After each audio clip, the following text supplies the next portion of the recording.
কেশবকে নিয়ে আবারও চলে এসেছি পার্কে। ফার্স্ট দিন যেদিন কেশবকে নিয়ে প্রথম পার্কে আসলাম, ওই দিন ছিল ওর একটা দাদাভাই আর একটা দিদিভাই ছিল। তো সেদিন আমরা পুরো পার্কটা ঠিকঠাক করে ঘোরাতে পারিনি ওদেরকে, সেটা আমাদের দোষ না, সেটা হচ্ছে গরম ছিল প্রচণ্ড। তো ওই গরমের মধ্যে বাচ্চাগুলো প্রচণ্ড কষ্ট পাচ্ছিল দেখে আর ঘোরাইনি, নিয়ে চলে এসেছি। আজকে গেছিলাম কেশবকে নিয়ে ডাক্তারের কাছে। তো মেঘলা মেঘলা ওয়েদার, একটু ঠান্ডা ঠান্ডা আছে, তাই শাশুড়িমাকে বললাম যে চলো একটু, ওর দিদিভাইও আছে, আজকে ওকে পার্কে নিয়ে যাই একটু ঘুরতে। আর একটা পার্কে এসে দেখো, ওকে যখন ঢিপিতে বসিয়েছি দেখছি ওর সাইজেই আর একটা রয়েছে। তো দুজনকে দুপাশে বসিয়ে দিয়েছি, দেখো একদম সমানে সমানে হয়ে গেছে। আর একটা বন্ধু, এই বন্ধুর বাড়িও কিন্তু এই সামনেই, চেনা নেই তবে মুখ চেনা।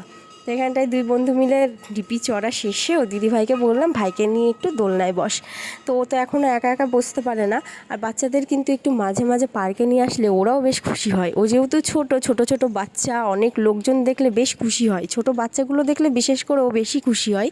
তো এখানটায় তোমরা তো অনেক বন্ধু আছো, তো কবে যেতে চাও পার্কে কেশবের সঙ্গে? কেউ কি যাবে? তাহলে বলো, কিন্তু ওর অনেক বন্ধুর সঙ্গে যেতে খুব ভালো লাগে। তো তোমরা যদি যেতে চাও আমাকে কিন্তু দিনটা বলো, তাহলে সেই দিনে সবাই মিলে পার্কে গিয়ে খুব মজা করব কিন্তু। তো এখানটায় সারা পার্কটা কেশবকে নিয়ে ঘোরা হয়ে গেছে, আর ওখানটায় দেখো সবাইকে দেখতেই ব্যস্ত। তো এখন চলে যাব বাড়ি, কারণ আর ঘোরা সম্ভব না। এখন চলে যেতে হবে দোকানে, মেঘ করে রয়েছে, কখন বৃষ্টি হবে জানি না।